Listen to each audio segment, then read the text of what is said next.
Olá pessoal, tudo bem? Esta aula está sendo gravada em virtude da necessidade de eu participar de uma palestra no Congresso Nacional da Faculdade Única em AD. E aí, para não perdermos nossa oportunidade de avançarmos no conteúdo, eu vou deixar esse material para que vocês possam assistir e, posteriormente, na próxima aula ao vivo, nós teremos oportunidade para que vocês façam as perguntas relacionadas a este conteúdo, das dúvidas que porventura ficarem. Ok? Neste sexto capítulo, sexta unidade, na verdade, do nosso estudo, vamos falar um pouco dos aspectos trabalhistas, quando uma relação de trabalho será considerada relação de emprego e quando não será. Quais são as diferenças entre relação de trabalho e relação de emprego?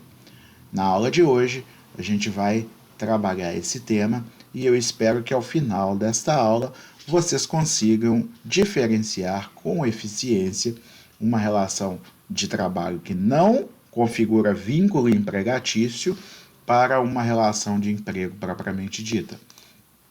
Bom, dito isso, vamos começando a nossa explanação como diferenciação entre trabalho e emprego. Tá? Trabalho é qualquer atividade em que alguém, em troca de algo, de uma contraprestação, fornece a outra pessoa uma execução de uma obra, uma prestação de serviços ou um serviço que envolva criatividade. Trabalho, então, é um gênero do qual o emprego é uma espécie. Existem muitos tipos de relação de trabalho que não configuram relação de emprego. Porém, como é uma espécie, toda relação de emprego vai configurar uma relação de trabalho. Então, nós temos aí um conjunto relação de trabalho, do qual o emprego é um subconjunto. Para vocês que são mais ligados aí nas ciências exatas, essa explicação ligada à matemática é mais fácil de entender do que a noção de gênero e espécie, que é mais ligada à biologia, né? Mas, então, nós dissemos que toda relação de emprego será uma relação de trabalho, e nem toda relação de trabalho será uma relação de emprego, o que dá a entender que existem muitas outras relações de trabalho que não são relações de emprego. E nós vamos passar por cada uma delas, as mais comuns, a partir de agora. Nós temos este gráfico, que é um gráfico de pizza aí, né? Várias fatias, em que nós temos as principais relações de trabalho.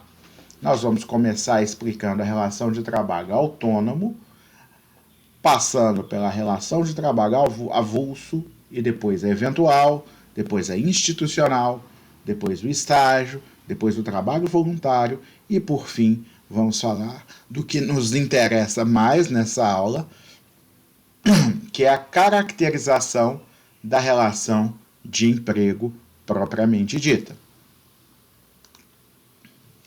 Vamos começar com a relação de trabalho autônomo. A relação de trabalho autônomo é aquela em que não há uma dependência de subordinação entre o prestador e o tomador de serviço, o que significa que essa hierarquia, essa subordinação, ela fica afastada na relação de trabalho autônomo. Não quer dizer que o tomador de serviço não possa dar nenhum comando e que o prestador de serviço não precise levar em consideração esses comandos na execução do serviço. Eu não estou dizendo isso. Eu estou dizendo que o contrato de trabalho autônomo, ele não dá ao tomador o direito de dar ordens a seu bel prazer e não dá ao prestador de serviço a obrigação, não gera para o prestador de serviço a obrigação de obedecer toda e qualquer ordem dada pelo seu tomador de serviço. Tá? É um serviço prestado de forma autônoma, que não guarda uma habitualidade, tá?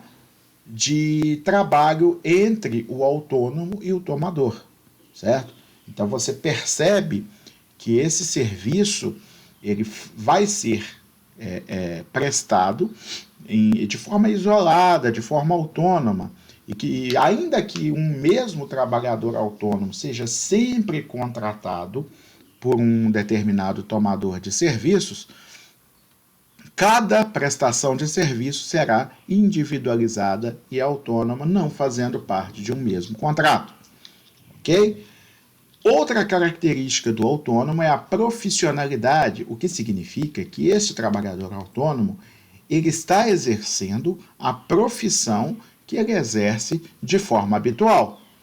Ele presta serviços de forma eventual àquele tomador, autônoma para aquele tomador. Porém, habitualmente ele sempre exerce a mesma profissão, na qual ele é especialista, da qual ele é um profissional. Ele sabe, na verdade, o que ele está fazendo.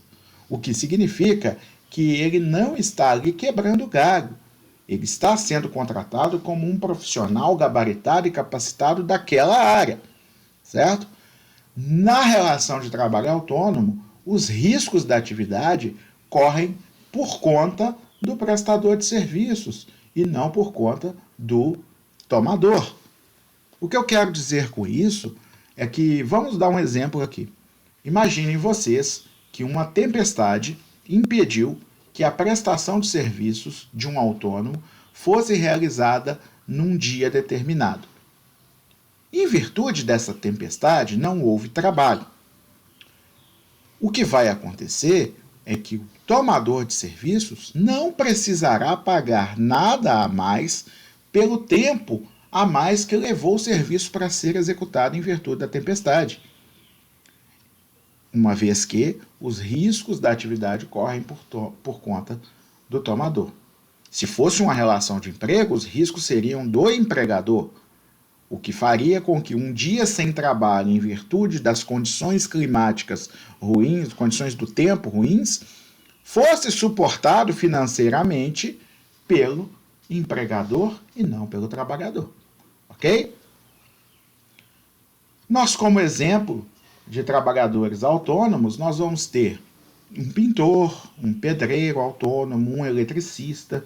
São trabalhadores que são especializados e que, por opção, escolhem não ter vínculo empregatício.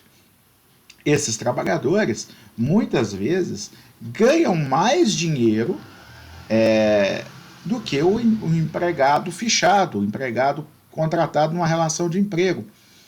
Mas, em compensação, eles não têm garantias de direitos trabalhistas, como férias remuneradas, como 13º salário, como acesso ao programa de seguro-desemprego caso percam seu vínculo, certo? Ainda não tem a garantia do depósito do FGTS, eles também não têm a aposentadoria recolhida automaticamente pelo prestador de serviço. Se eles quiserem entrar no sistema do INSS, eles têm que contribuir como contribuinte individual, o que faz com que haja vantagens e desvantagens no exercício do trabalho do autônomo. Vantagens: ele não tem vínculo com nenhum empregador. Se ele não gosta de trabalhar para determinada pessoa, basta que ele não aceite mais contratos com ela.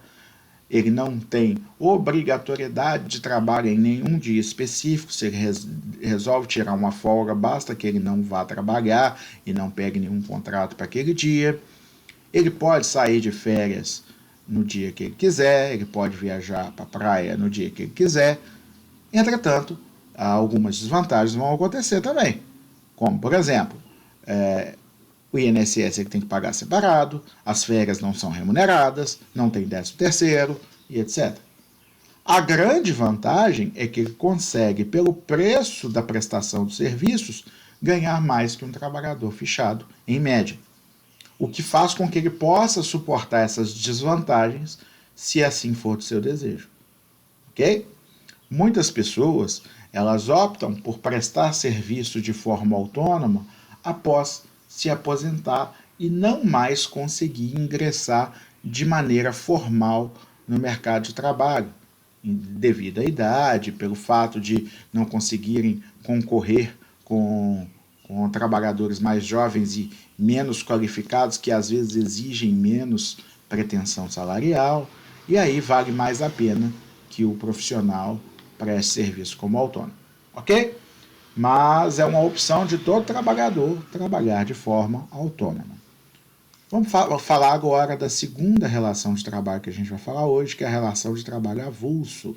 Ela é disciplinada pela Lei 8.630 de 93. Ela tem alguns personagens, que é o órgão gestor de mão de obra e o operador portuário, além do trabalhador portuário avulso.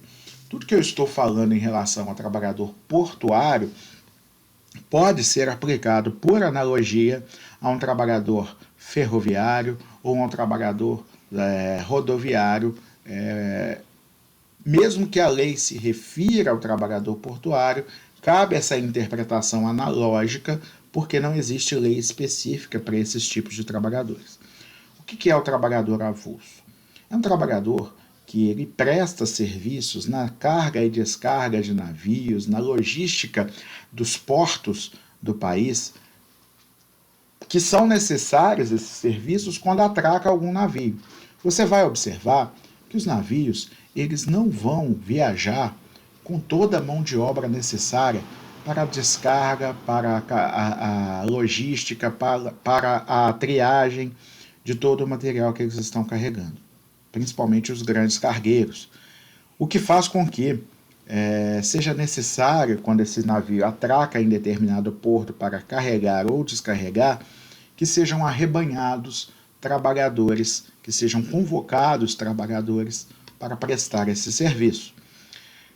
Ocorre que muitas vezes essa empresa que é dona desse navio, ela é de língua estrangeira, ela sequer fala o português, ela se comunica em inglês, ela não tem conhecimento nem contato de pessoas aptas e dispostas a trabalhar nos portos. E aí que entra esse órgão gestor de mão de obra. O órgão gestor de mão de obra é uma entidade privada que vai cadastrar e relacionar, listar os trabalhadores dispostos e disponíveis a trabalhar na carga e descarga dos navios. O operador portuário vai fazer contato com os navios para verificar, ainda antes deles atracarem nos portos, qual é a necessidade desta empresa, desses navios, para quando eles chegarem. E vai fazer contato com o órgão gestor de mão de obra para intermediar essa negociação entre o órgão de gestor de mão de obra e o navio. Então, o operador portuário ele faz contato com o navio, certo? Ele fica responsável por verificar a demanda e passar essa demanda para o órgão gestor de mão de obra, e ao passo que o órgão gestor de mão de obra vai buscar entre os trabalhadores que têm cadastrados o número necessário, com a especialização necessária de trabalhadores para aquele trabalho, ok? Os trabalhadores, na verdade, eles não possuem, os avulsos, não possuem relação de emprego nem com o OGMO, o órgão gestor de mão de obra, nem com o OP, que é o operador portuário, e nem com a empresa do navio. O serviço é prestado de forma avulsa ou autônoma, como preferirem. Entretanto, eles possuem cadastro para que prestem sempre serviços a este ambiente portuário nesse órgão gestor. Então, eles estão sempre sendo convocados para prestar serviço.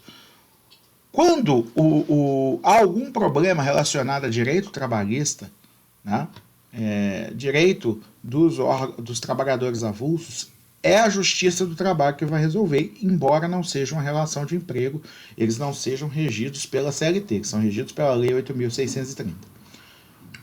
O que faz com que esses trabalhadores possam ingressar na Justiça, tanto contra o órgão gestor de mão de obra, como contra o operador portuário, e ainda, se conseguirem, obviamente, identificar quem é, a empresa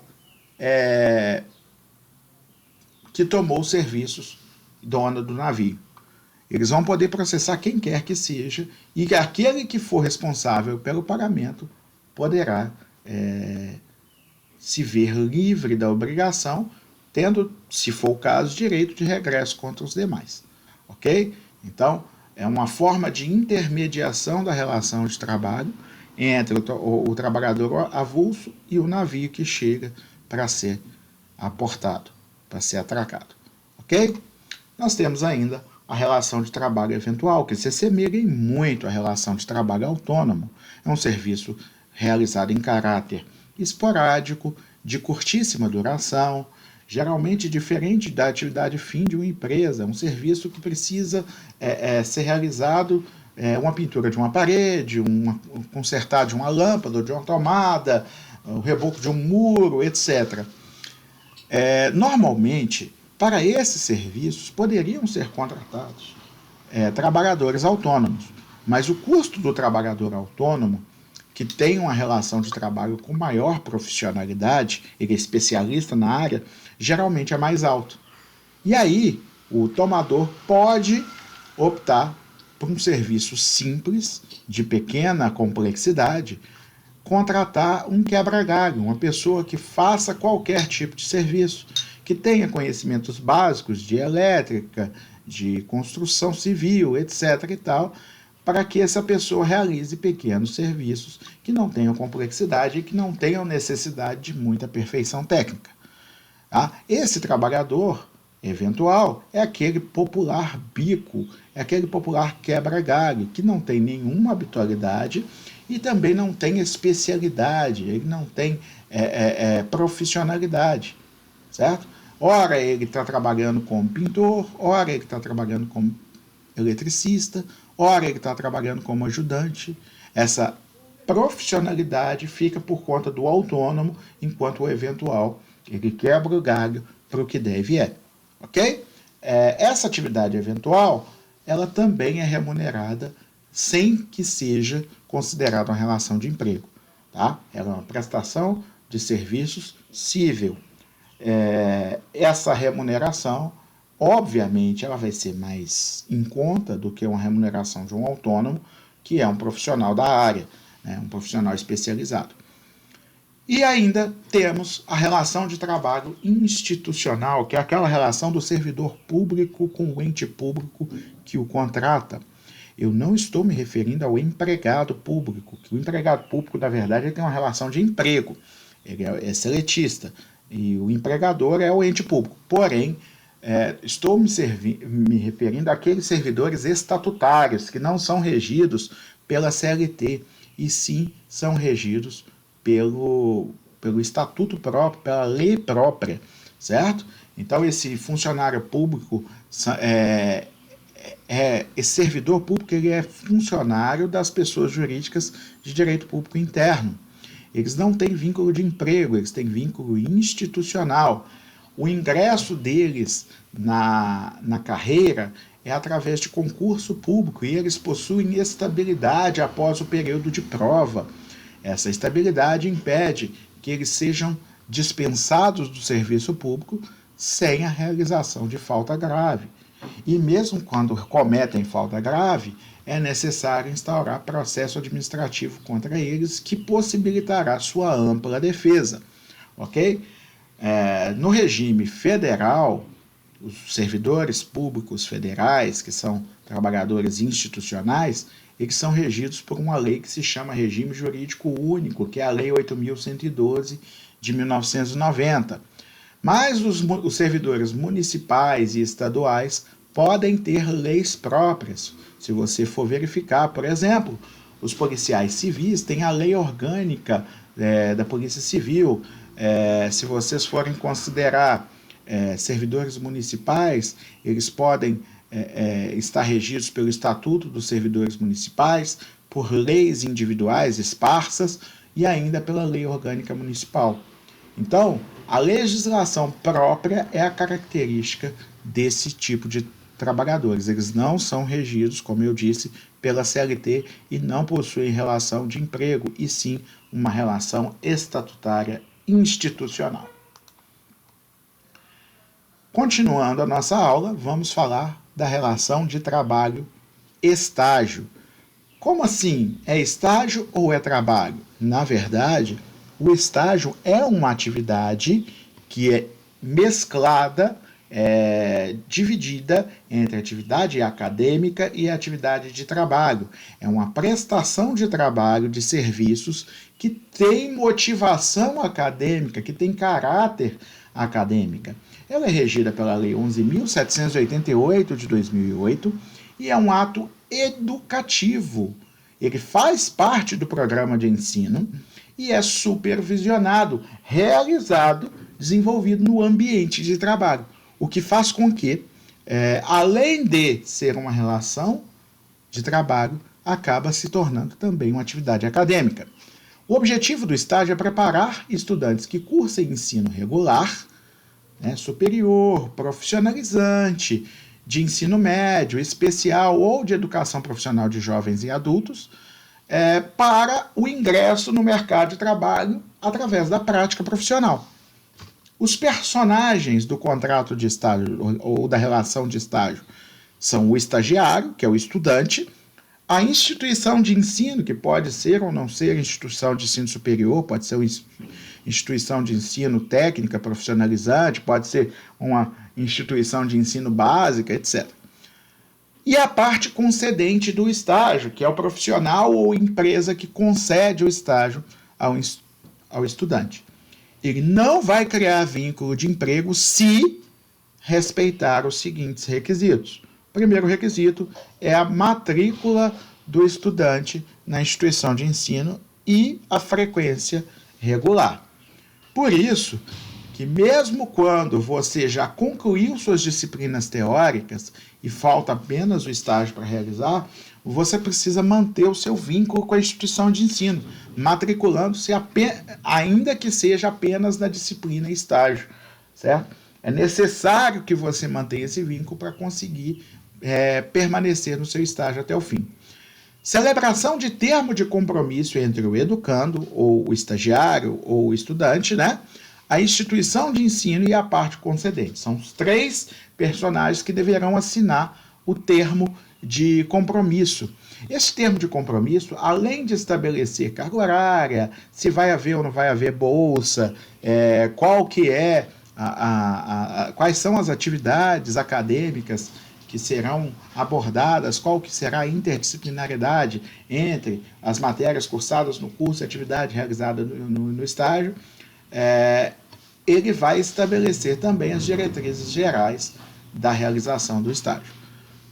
E, por fim, além da matrícula regular, da celebração do termo de compromisso, vai ter que ter o terceiro requisito, que é a compatibilidade entre as atividades realizadas no estágio e as previstas no termo de compromisso.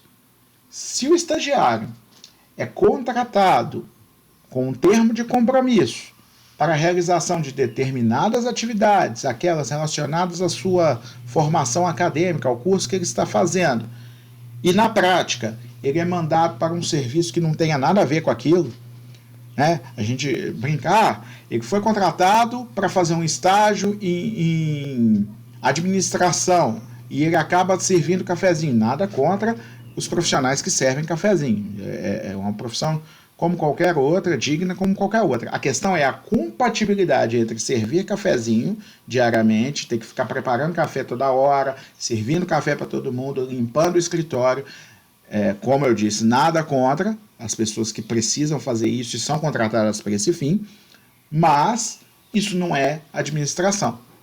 Aí, esse estagiário está fora das atividades relacionadas ao seu termo de compromisso. E isso faz com que o estágio não esteja cumprindo os requisitos. Não cumprindo os requisitos, o estagiário pode ser considerado empregado. E aí, reconhecido o vínculo empregatício, a empresa teria que pagar todos os direitos trabalhistas para esse estagiário. Ok?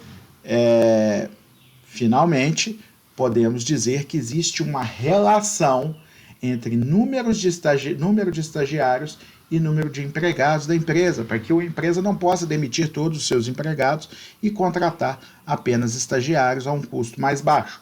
Né? Essa relação, normalmente é de 1 para 5, mas ela varia. Então, ela é um estagiário para cada 5, para empresas que têm até 5 empregados, 2 estagiários para empresas que têm de 6 a 10, né? 3 estagiários para empresas que tenham de 11 a 25 empregados e até 5 estagiários para empresas que possuam mais de 25 empregados. Tudo isso está na lei que a gente mencionou, ok? Então, você não pode contratar apenas estagiários ou contratar um número indiscriminado de estagiários. Tem que guardar a proporção com o número de empregados prevista essa proporção na lei. Por fim, vamos falar da última relação de trabalho, que não vai ser a relação de emprego, depois nós vamos falar somente da relação de emprego. Vamos falar da relação de trabalho voluntário, que ela é regida pela Lei 9.608 de 98. Ela é uma atividade não remunerada, que é prestada sempre por pessoa física a uma entidade pública de qualquer natureza ou uma entidade privada de fins não lucrativos. Mas se for uma atividade privada, mesmo sendo de fins não lucrativos, ela tem que ter objetivos específicos, que sejam cívico-culturais, educacionais, científicos, recreativos ou de assistência social. Ou seja, para para assinar um termo com um trabalhador voluntário para trabalhar na sua entidade privada, a sua entidade privada precisa, além de ser de fins não lucrativos, ela tem que prestar serviços com objetivos cívico-culturais, educacionais, científicos, recreativos ou de assistência social. Ok?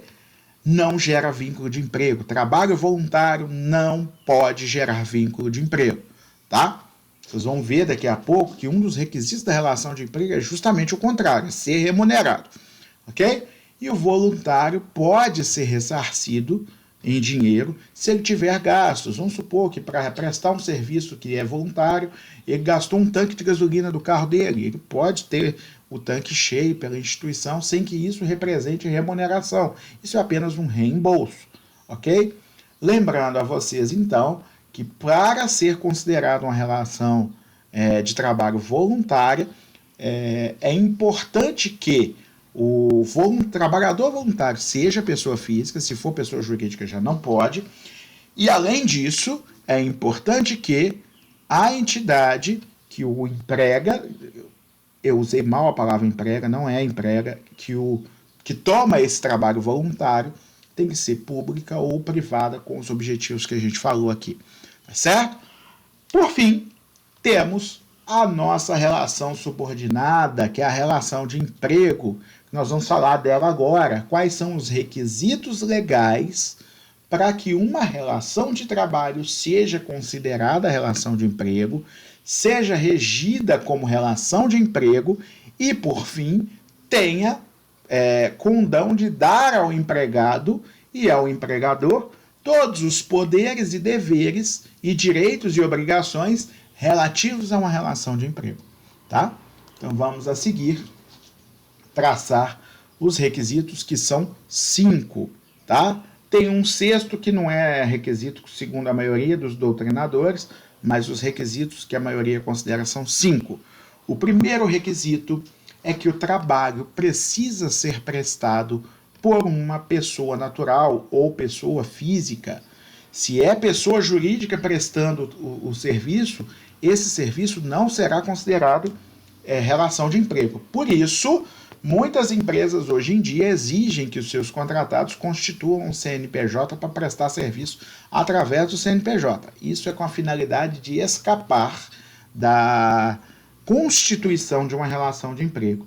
Isso é uma atitude meio que desonesta por parte dos contratantes. Inclusive, urge que seja feita uma legislação que diga que a constituição de um CNPJ apenas para disfarçar uma relação de emprego, vai poder ser desconsiderada. Tá? Então, só que, infelizmente, a gente não vê, por parte do governo, muita boa vontade de legislar nesse sentido. Tá? Nós temos o segundo requisito. Então, primeiro requisito, o trabalhador precisa ser pessoa física.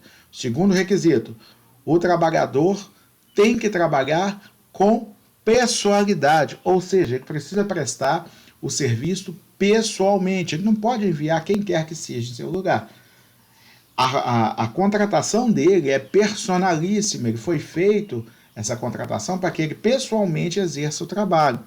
O que significa que qualquer outra pessoa que for em seu lugar não precisa ser tolerada pelo contratante, ok? Não vai ser tolerada pelo contratante. Então, uma vez que o empregado não possa trabalhar em determinado dia, se ele tiver justificativa, o seu dia não será descontado. Se ele não tiver justificativa, o seu dia será descontado pelo não trabalho. E ele não pode pedir que ninguém faça esse trabalho no lugar dele, ok? O empregador pode substituí-lo, inclusive com um autônomo, mas esse empregado ele não tem direito de pedir a alguém que vá no seu lugar, ok?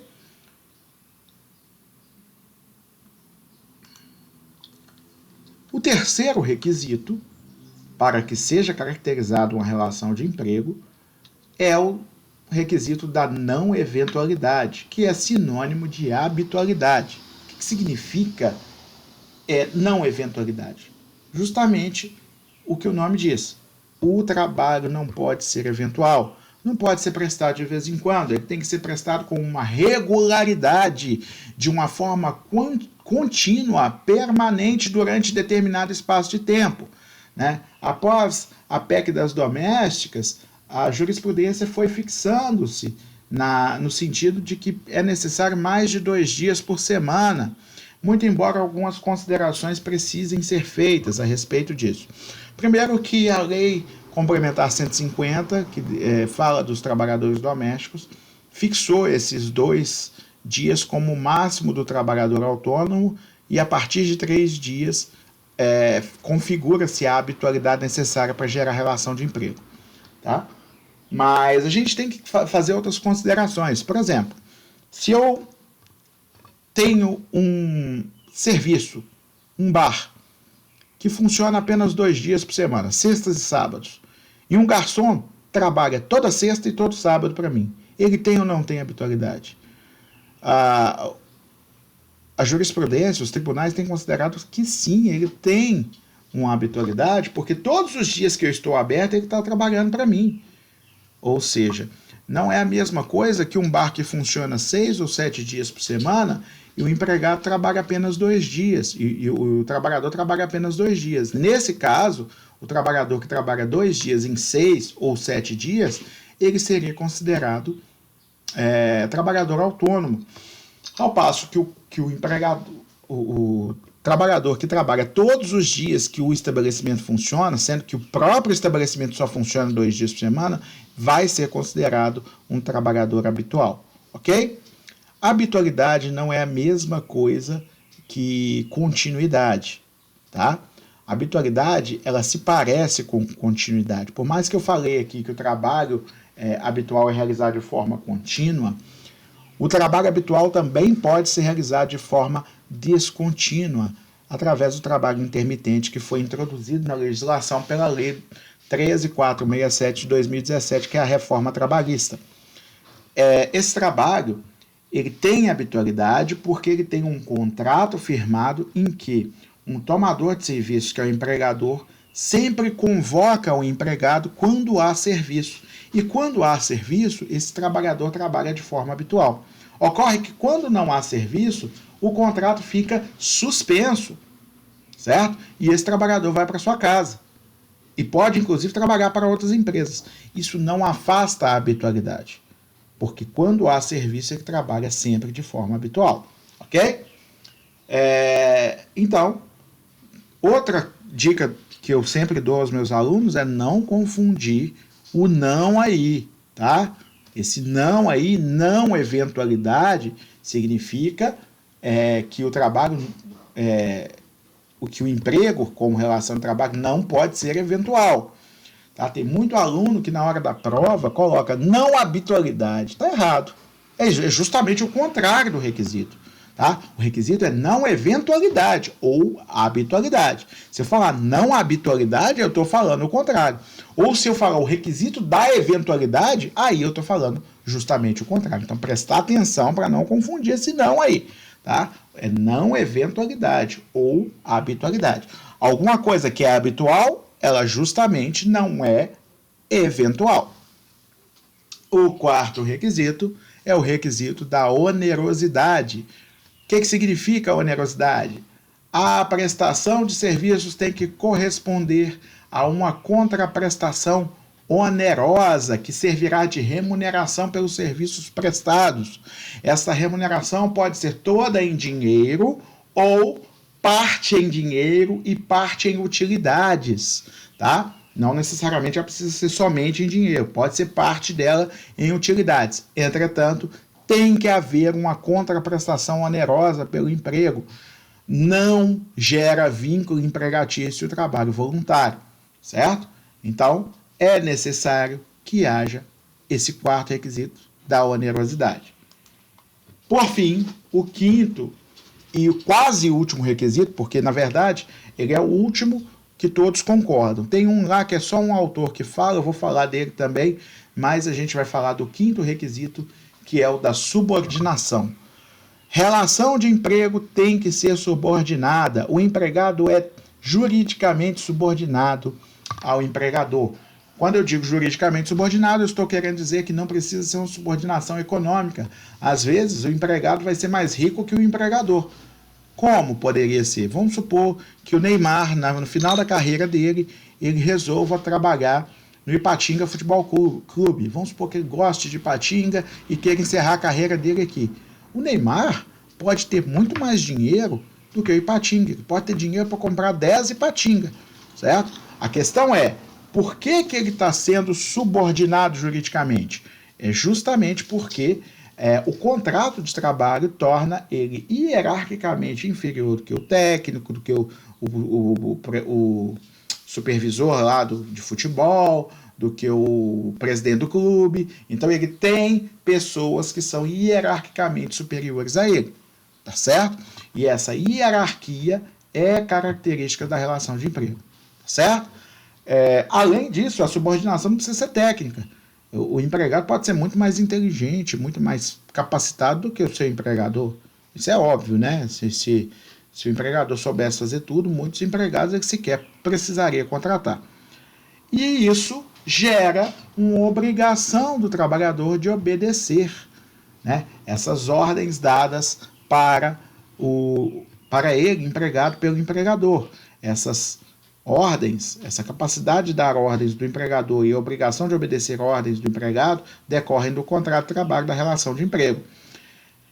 As ordens têm um limite, que elas não podem ofender a lei, elas não podem ser ilegais e não podem ofender os limites do contrato de trabalho, ok? Então, por exemplo, se eu contratei uma pessoa para varrer o chão da fábrica, eu não posso obrigar essa pessoa a operar um computador, porque ela não foi contratada para esse fim.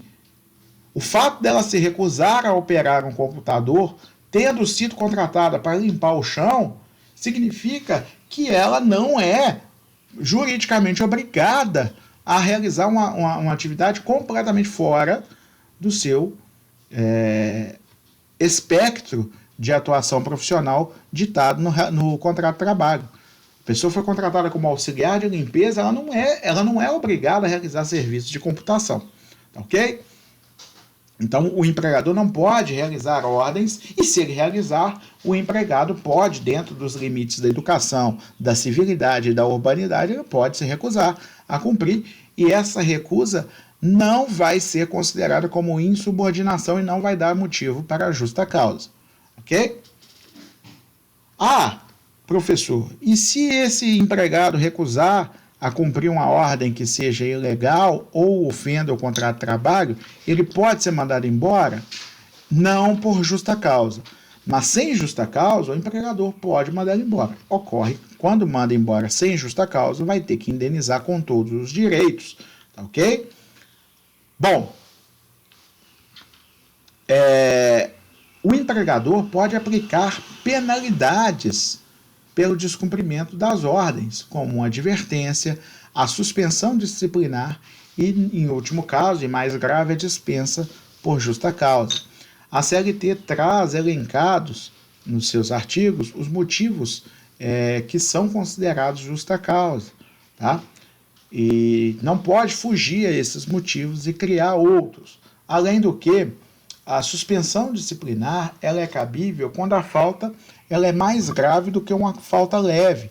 Então, uma falta leve é passível de advertência, né? Normalmente é considerado que apenas 3 advertências fazem jus, por 3 faltas leves, fazem jus à aplicação de uma suspensão, o que faz com que as advertências tenham que ser escalonadas de acordo com a gravidade da falta. Ocorre que, se for cometida uma falta grave descrita na CLT como motivo para justa causa, não precisa aplicar advertência e suspensão antes. Pode aplicar direto a justa causa. O que não pode é você aplicar mais de uma penalidade para a mesma falta. Se você aplicou uma penalidade mais leve do que a que você poderia aplicar, você não vai poder aplicar a outra, porque é dupla penalidade pelo mesmo fato, e isso é proibido pela legislação, ok? O fato do empregado sequer conhecer pessoalmente seu empregador não descaracteriza esse requisito da subordinação, certo? O empregador, às vezes, ele tem pessoas que o representam, que são superiores a esse empregado e que dão ordens a ele. Não quer dizer que essas ordens não venham de forma indireta do próprio empregador. Essa delegação de poderes é possível na relação de emprego e isso não descaracteriza o requisito da subordinação.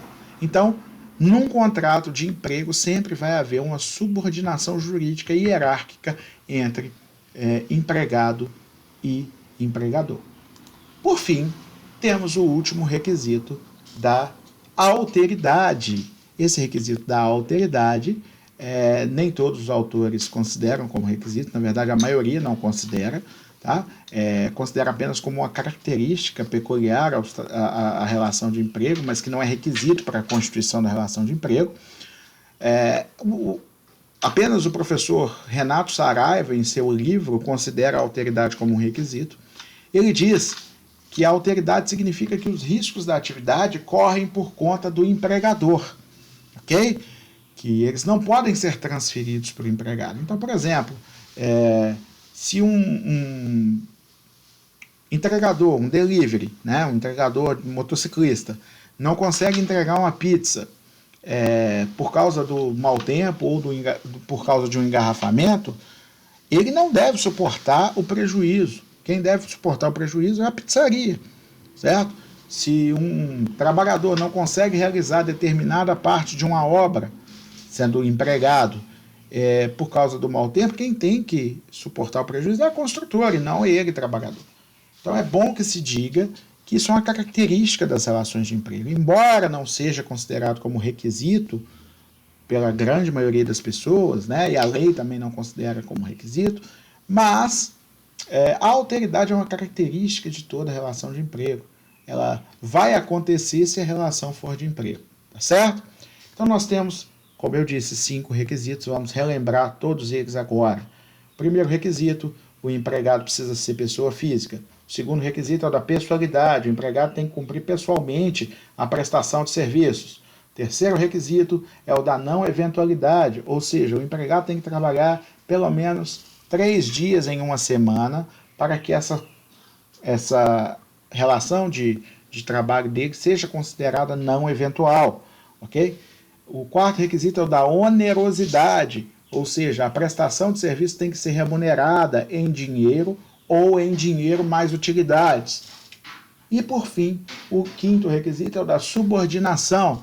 Existe uma hierarquia entre empregado e empregador, na qual o empregador dá ordens e o empregado obedece, tá? Então, caracterizados esses 5 requisitos que são cumulativos, todos eles têm que estar presentes, fica caracterizado uma relação de emprego. Vocês observaram que eu não disse contrato escrito e eu não disse carteira assinada, o que significa que mesmo quando não se assina a carteira, pode-se ter reconhecido um vínculo de emprego. Basta que seja o trabalhador uma pessoa física, que ele preste pessoalmente o serviço, que ele seja não eventual, ou seja, que ele trabalhe com habitualidade, que ele seja remunerado pelo serviço dele e que ele obedeça às ordens dadas a ele pelo empregador. Com os 5 requisitos presentes, configura-se a relação de emprego. Tá? E por fim, eu vou voltar aqui a mostrar o nosso gráfico de pizza, que foi completo. Nós falamos de todas essas relações de trabalho aqui. E vocês viram, por fim, que o emprego é somente uma dessas relações, né? O emprego é apenas uma fatia da nossa pizza, sendo que todas as relações de trabalho não são relação de emprego, mas que o emprego é uma relação de trabalho como as outras, ok? Que precisa, porém, de requisitos especiais para que ele seja considerado como uma relação de emprego. Tudo bem?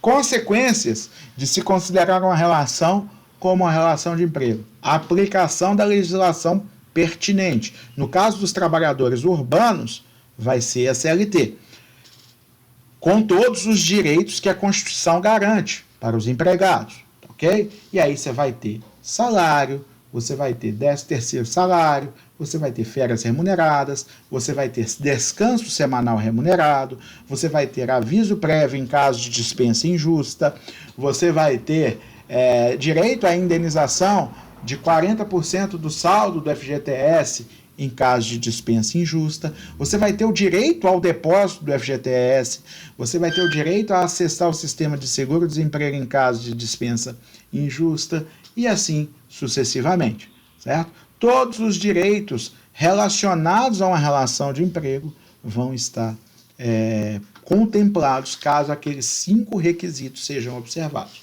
ok? Por mais que o empregador algumas vezes tente disfarçar essa relação, ocultando a sua natureza empregatícia, mas na Justiça do Trabalho, uma vez verificados esses requisitos, a presença desses requisitos, esta relação fatalmente será considerada como uma relação de emprego. Ok? Pessoal, eu espero que vocês tenham gostado desta aula, dessa diferenciação. Acaba que a aula foi mais curta, porque a gente não tem aquela interação, perguntas e tal, né? Não tem aquela dinâmica da aula ao vivo, mas esse momento será reservado na próxima aula, caso haja alguma dúvida sobre esse conteúdo, tá ok? Vocês podem assistir essa aula tanto no momento da aula que seria dada ao vivo, como nos dias subsequentes, uma vez que ela não guarda relação de ordem com as outras aulas. Ela pode ser assistida, inclusive, depois da próxima aula, desde que seja, obviamente, assistida antes das provas. Tá ok? Prazer estar com vocês. Um abraço a todo mundo e até a próxima.